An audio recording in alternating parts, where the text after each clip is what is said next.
বন্ধুরা, আমি আমার উপন্যাস যে রাতে মোর দোয়ারগুলি ভাঙল ঝড়ে এর থেকে পরবর্তী কিছুটা অংশ পড়ে শোনাচ্ছি। রাতে ডিনারের পর আমরা অর্থাৎ অপর্ণা আন্টি, শ্লোক, আমি আর রিক কফি নিয়ে বাইরের লনে এসে বসলাম। রিক শ্লোকের মাউতার শুনতে চাইল। শ্লোক ওর মাউতার গানে আজ রবীন্দ্রসঙ্গীতের সুর শোনাল। মনে কি দ্বিধা রেখে গেলে চলে। আমি শ্লোকের মুখের দিকে চেয়ে আছি। শ্লোক আমার দিকে তাকালো। শ্লোকের দু চোখে গভীর বেদনা, আমার বুকে কষ্ট। আমরা অনেকক্ষণ শ্লোকের বাজনা শুনলাম। আন্টি হঠাৎ বললেন, আরাধনা, তুমি তো খুব সুন্দর আবৃত্তি করো, প্রচুর প্রাইজও পেয়েছ, আজ আমাদের একটা কবিতা শোনাও। আমি আবৃত্তি করলাম রবীন্দ্রনাথ ঠাকুরের শেষের কবিতার কিছুটা অংশ। এই মুহূর্তে এই কবিতাটাই কেন শোনাতে ইচ্ছে হলো জানি না। শ্লোকের জন্য আমার ব্যর্থ ভালোবাসার কষ্ট বুকে নিয়ে কবিতাটা আবৃত্তি করলাম।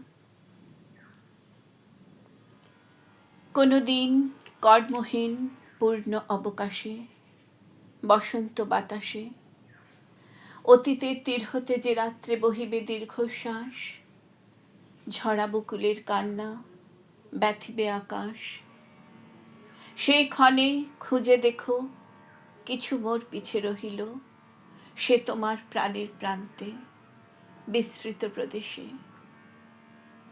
হয়তো দিবে সে জ্যোতি, হয়তো ধরিবে কভু নামহারা স্বপ্নের মূরতি।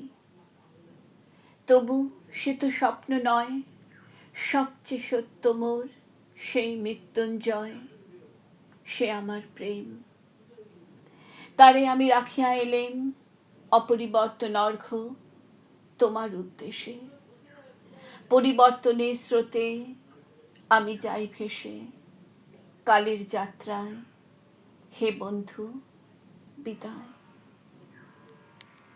কবিতাটা আবৃত্তি করতে করতে কখন দু চোখ জলে ভরে গেছে তা নিজেই জানি না। মুখ তুলে তাকিয়ে দেখলাম শ্লোক মাথা নিচু করে বসে আছে। অপর্ণা আন্টি আমার উচ্ছ্বসিত প্রশংসা করলেন। রিক বলল, কুড নট গেট ইট, কিন্তু তোমার রিসাইটেশনটা খুব ভালো লাগলো। শ্লোক এবার চোখ তুলে তাকালো আমার দিকে। লনের মৃদু আলোয় শ্লোকের চোখ দুটো চিকচিক করে উঠল। আমার চোখে চোখ রেখেই পলকের মধ্যে শ্লোক আবার ওর মুখটা নামিয়ে নিল। আমার বুকের কষ্ট শ্লোকের বুকের কষ্টের সঙ্গে মিলে মিশে এক হয়ে গেল।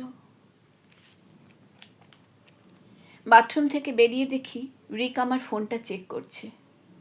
আমি অবাক হয়ে বললাম, রিক, আমার ফোন চেক করছো কেন? রিক হেসে বলল, you are my beautiful wife, I should keep an eye on you. আমি একটু রেগে বললাম, you should trust your wife rather than keeping an eye on her. Rick ফোনটা রেখে দিল। আমি বিছানায় এসে বসলাম। রিক হঠাৎ প্রশ্ন করল, শান্তনু আমাদের বিয়েতে এসেছিল তাই না? হঠাৎ শান্তনুর কথা বলাতে আমি একটু অবাক হয়ে গেলাম। বললাম, হ্যাঁ এসেছিল। রিক আবার বলল, ইয়েস আই রিমেম্বার, তোমার বন্ধু কোয়াইট হ্যান্ডসাম। আমি বললাম, হ্যাঁ শান্তনুর চেহারাটা সুন্দর। একটু থেমে আবার বললাম, শান্তনু খুব ভালো গান করে, গিটার বাজায়। ও রিয়েলি? একটু থামল, আবার বলল, আমি প্রপোজ না করলে শান্তনুর একটা চান্স ছিল তাই না? রিকের গলার স্বরটা অন্যরকম শোনালো। আমি তাকালাম রিকের দিকে পূর্ণ দৃষ্টিতে। বললাম, তুমি প্রপোজ না করলে অনেক কিছুই অন্যরকম হতো রিক। আমার আওয়াজে কিছু ছিল। রিক অনেকক্ষণ ধরে দেখলো আমাকে। Are you regretting? গম্ভীর গলায় প্রশ্ন করল রিক। আমি নিজেকে সামলে নিলাম, কোনো উত্তর দিলাম না, চুপ করে রইলাম। রিক আরও কিছুক্ষণ দেখলো আমাকে, তারপর এক ঝটকায় আমাকে বিছানায় শুয়ে দিল। দস্যুর মতো চড়া হলো আমার উপর। আমাকে বিবস্ত্র করে লোলুপ দৃষ্টিতে অনেকক্ষণ ধরে দেখলো আমাকে। তারপর আমার কানে কাছে মুখ নিয়ে বলল, but I am not. Institute যাওয়ার জন্য তৈরি হয়ে নিলাম। বিয়ের পর আজ প্রথম ইনস্টিটিউট যাচ্ছি। শাড়ি পরলাম। শাড়ির আঁচল ঠিক করতে গিয়ে দেখলাম ঠিক গলার কাছে রিকের গত রাতের নিষ্ঠুর ভালোবাসার একটা চিহ্ন রয়ে গেছে। আঁচলটা একটু গলার দিকে উঁচু করে দিলাম। আজ রিকও অফিস যাবে। রিককে ডেকে দিলাম। আমরা সবাই ব্রেকফাস্ট করছি। হঠাৎ অপর্ণা আন্টি বললেন, আরাধনা, তোমার গলায় কি হয়েছে? আঁচলটা কখন গলা থেকে সরে গেছে টের পাইনি। তাড়াতাড়ি আঁচলটা আবার ঠিক করে টেনে নিলাম।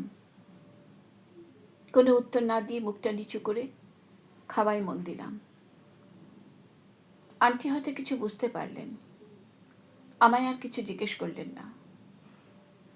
মুখ তুলে তাকিয়ে দেখি শ্লোক আমার দিকেই তাকিয়ে আছে।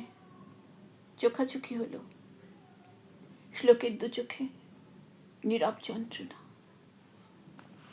আবার আরেকদিন। কেমন?